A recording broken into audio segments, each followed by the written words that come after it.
एक बार बहुत तेज तूफान और बारिश हो रही थी। एक पेड़ से एक शुतुरमुर्ग का अंडा नीचे गिर जाता है और पानी में बह जाता है।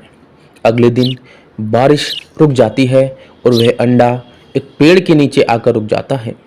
तभी वहाँ से एक रानू चिड़िया गुजर रही होती है। रानू चिड़िया की नज़र उस अंडे पर पड़ती है। रानू चिड़िया उस बड़े से अंडे के पास आ जाती है। अरे ये अंडा किस पक्षी का है? ये अंडा तो बहुत बड़ा है। इस अंडे को कोई न कोई दुष्ट उल्लू खा जाएगा। क्यों नहीं मैं इस अंडे को अपने साथ ले जाऊं? ये कहकर रानू चिड़िया वहाँ से उस बड़े से अंडे को लेकर अपने साथ ले आती है और अपने दोनों अंडों के साथ उस अंडे को भी रख देती है। कुछ दिनों के बाद इन तीनों अंडों में से बच्चे निकलते हैं। एक शुतुरमुर्ग, एक चिड़िया और एक चिड़ा निकलता है। रानू चिड़िया बच्चे का नाम रिंकी, टोनी चिड़ा और शुतुरमुर्ग का नाम कालू रखती है। अरे वाह, मेरे तीनों बच्चे बहुत सुंदर लग रहे हैं। मेरे प्यारे बच्चों, तुम्हें बहुत भूख लग रही होगी। मैं तुम तीनों के लिए अभी भोजन लेकर आती हूँ। अरे रानू चिड़िया, मैंने सुना है कि तुम एक शतुरमुर्ग के बच्चे को पाल रही हो। शतुरमुर्ग हमारे दुश्मन होते हैं। मैंने सोच लिया है मैं कालू शतुरमुर्ग को पाल पोस कर बड़ा करूंगी। कुछ दिनों के बाद में वे बच्चे थोड़े बड़े हो जाते हैं। उन तीनों को उड़ना भी अब आ जाता है। अब रानू चिड़िया की तबीयत अक्सर खराब रहने लगती है। एक दिन की बात है, रानू चिड़िया अपनी बेटी रिंकी को बुलाती है और कहने लगती है, रिंकी चिड़िया, मुझे तुम्हें एक बात बतानी है। वो जो तुम्हारा कालू भाई है ना, वो शतुरमुर्ग का बच्चा है। वो बच्चा मेरा नहीं है। मम्मा, आपने हम सबसे बात छुपाई और आपने कालू शतुरमुर्ग से भी ये बात छुपाई। रिंकी चिड़िया, तुम कालू और टोनी से बड़ी हो, इसलिए मैंने तुम्हें ये बात बताई है, क्योंकि मुझे लगता है अब मैं मरने वाली हूँ। रिंकी चिड़िया, तुम कालू को ये बात कभी मत बताना। बस इतना कहकर रानू चिड़िया मर जाती है। मम्मा, मैं आपकी ये बात किसी को नहीं बताऊंगी। अरे टोनी चिड़ा, ये इतना बड़ा पक्षी कौन है? मैं तो इस पक्षी को पहली बार देख रहा हूँ। अरे कालू, ये तो बहुत ताकतवर शतुरमुर्ग है, पर तुम इस शतुरमुर्ग जैसे क्यों लग रहे हो? शतुरमुर्ग जैसे क्यों लगूंगा? मैं तो चिड़िया का बच्चा हूँ ना। मैं कुछ ज्यादा ही सोच रहा हूँ। रात हो जाती है। टोनी चिड़ा, रिंकी चिड़िया सो जाते हैं, पर कालू शुतुरमुर्ग की आंखों में अभी नींद नहीं होती है। मुझे समझ नहीं आ रहा, वो ताकतवर शतुरमुर्ग मेरे जैसा क्यों लग रहा था, पर ऐसे कैसे हो सकता है? मैं तो एक चिड़िया का बच्चा हूँ, पर मैंने अपने आप को कभी देखा नहीं है। मम्मा कहती थी कि तुम जब भी अपने आप को देखना चाहो तो तालाब के पानी के पास चले जाना। मैं कल सुबह ही पानी के पास जाऊँगा। ये कहकर कालू शुतुरमुर्ग को भी नींद आ जाती है। अगले दिन कालू शुतुरमुर्ग एक तालाब के पास चला जाता है और तालाब के पानी में अपने आप को देखने लगता है। अरे टोनी चिड़ा की बात तो एकदम सच्ची निकली। मैं तो उस शतुरमुर्ग जैसा ही लग रहा हूँ। कहीं ऐसा तो नहीं कि मैं एक शतुरमुर्ग का बच्चा हूँ? इन पक्षियों ने मुझे मेरी सच्चाई और मुझे धोखा दिया है। मैं सच में एक शतुरमुर्ग का बच्चा हूँ। और गुस्से में कालू शुतुरमुर्ग टोनी और रिंकी चिड़िया के पास चला जाता है। तुम लोगों ने मुझे धोखा दिया है। तुमने मुझसे बात छिपाई है। नहीं नहीं मेरे भाई, मेरी बात तो सुनो। मुझे कोई बात नहीं सुननी। आज से तुम दोनों मेरे भाई बहन नहीं हो। मैं जा रहा हूँ। कालू गुस्से में आग बबूला होकर शुतुरमुर्ग के पास चला जाता है और टोनी, रिंकी उदास हो जाते हैं। शतुरमुर्ग अंकल, मैं इन शतुरमुर्गों में से किसी एक शतुरमुर्ग का बच्चा हूँ, परंतु जंगल के पक्षियों ने मुझे पाल पोस कर बड़ा किया है और वो कहते हैं कि मैं उनका बच्चा हूँ, लेकिन मैं जान गया हूँ कि मैं एक शतुरमुर्ग का बच्चा हूँ। उन पक्षियों ने मुझे धोखा दिया है। अब मैं इन पक्षियों से बदला लेना चाहता हूँ। अरे वाह, तुम तो जानते होंगे पक्षियों के बच्चे कहाँ हैं? मैं उन पक्षियों को खा जाऊंगा। तुम मेरे साथ चलना। कोई है, मेरी जान बचाओ। ये आवाज़ कहाँ से आ रही है? चलो मैं देखता हूँ। कबूतर अंकल, आपको इस पिंजरे में किसने कैद किया है? अरे तुम तो कालू शत्रुमुख हो ना? मैं तुम्हें अच्छे से जानता हूँ। अरे तुम्हारी शत्रुमुख माँ है ना, मेरी बहुत अच्छी दोस्त थी।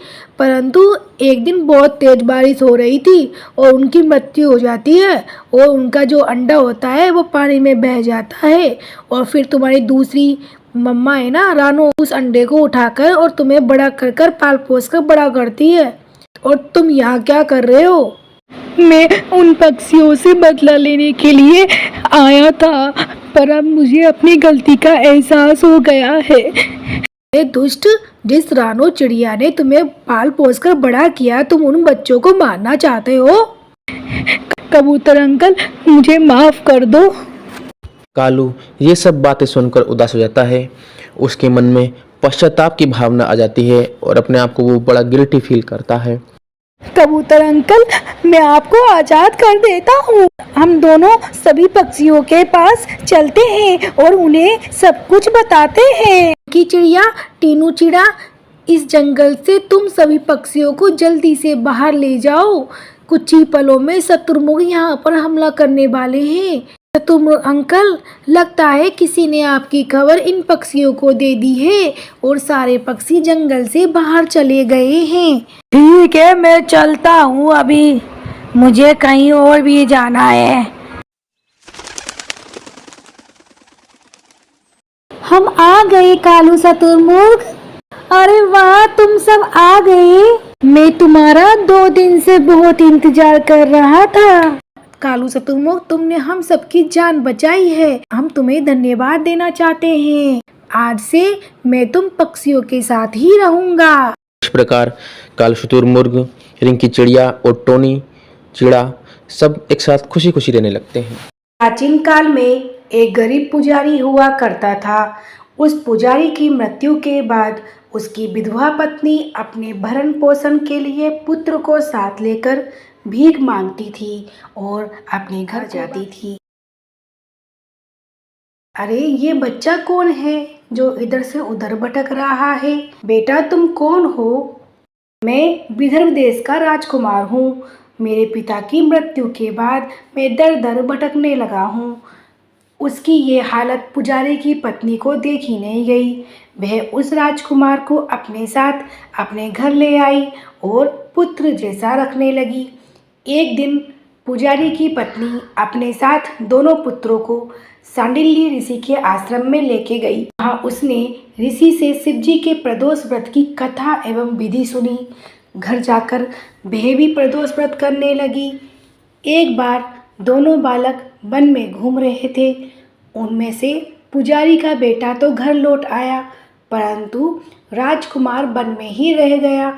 उस राजकुमार ने गंधर्व कन्याओं को कीड़ा करते हुए देखा और वो उनसे बात करने लगा।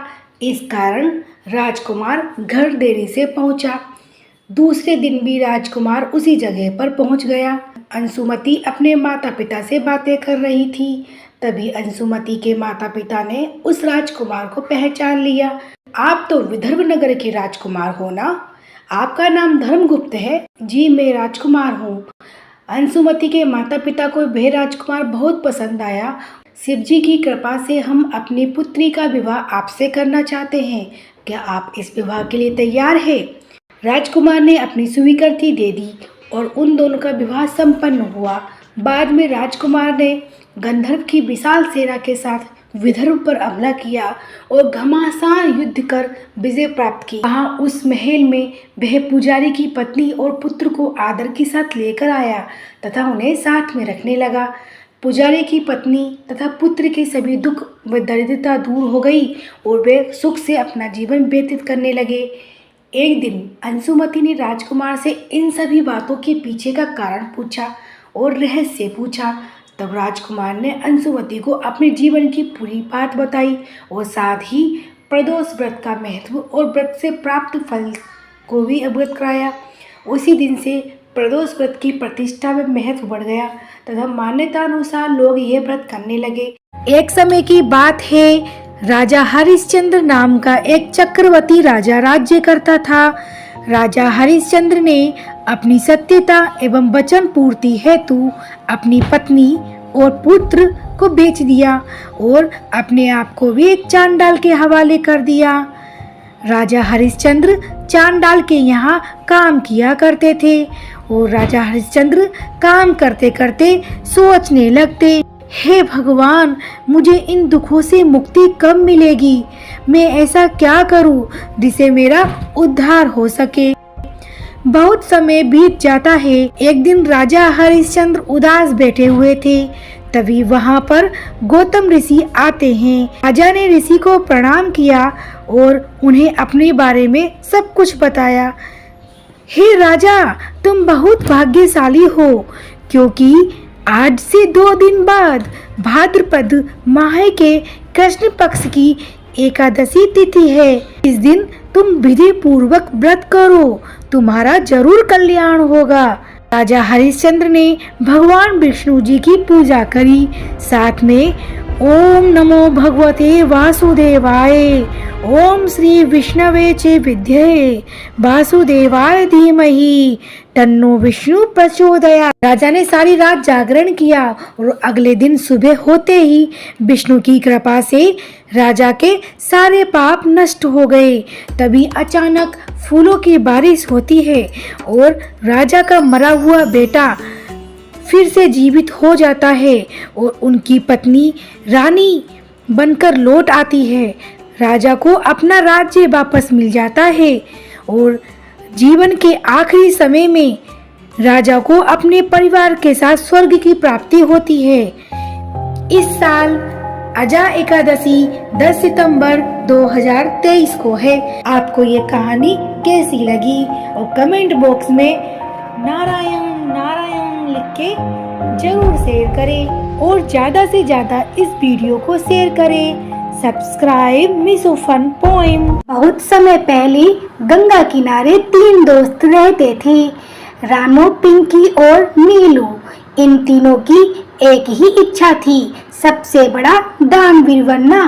एक दिन तीनों दोस्तों ने एक साथ फैसला लिया कि वो कुछ न कुछ ढूंढ कर लाएंगे जिसे वो दान कर सके और परम दान करने के लिए तीनों दोस्त घर से निकल गए। नीलू चिड़िया नदी से मछलियाँ लेकर आई और रानो चिड़िया दूध से भरा हुआ हांडी लेकर आई। दिन ढलने को था, पर पिंकी चिड़िया को कुछ समझ नहीं आ रहा था। उसने सोचा, अगर घास का दान करूंगी तो दान का लाभ नहीं मिलेगा। सोचते सोचते खाली हाथ वापस चली आई। पिंकी को खाली हाथ देखकर, अरे पिंकी, तुम क्या दान करोगी? आज ही के दिन दान करने से महादान का लाभ मिलता है। हाँ हाँ, मुझे पता है, इसलिए आज मैंने खुद को दान करने का फैसला लिया है। ये सुनते ही दोस्त हैरान हो गए। जब ये बात इंद्र देवता के पास पहुंची तो इंद्र देवता धरती लोक आ गए और इंद्र देवता साधु का वेश बनाकर तीनों दोस्तों के पास गए। सबसे पहले रानो और नीलू ने दान किया। फिर इंद्र देवता ने पिंकी चिड़िया से पूछा, तुम क्या दान करोगी? मैं अपने आप को दान करूंगी। इंद्र देवता ने आग लगाई और पिंकी चिड़िया को आग में जाने को कहा। पिंकी चिड़िया हिम्मत करके आग के अंदर चली गई। इंद्र देवता भी हैरान हो गए और उन्होंने सोचा, पिंकी चिड़िया बहुत बड़ी दानी है। इधर पिंकी चिड़िया आग के अंदर चली तो गई, पर वो सलामत थी क्योंकि वो आग एक मायावी थी। इंद्र देवता कहते हैं कि पिंकी चिड़िया तुम्हारे इस दान को पूरी दुनिया याद रखेगी और मैं तुम्हारे शरीर का निशान चांद पर बनाऊंगा। इतना कहते ही इंद्रदेव ने चांद के पर्वत को मसल कर चिड़िया का आकार बना दिया। आपको ये कहानी कैसी लगी? लाइक जरूर करिएगा। Bye bye.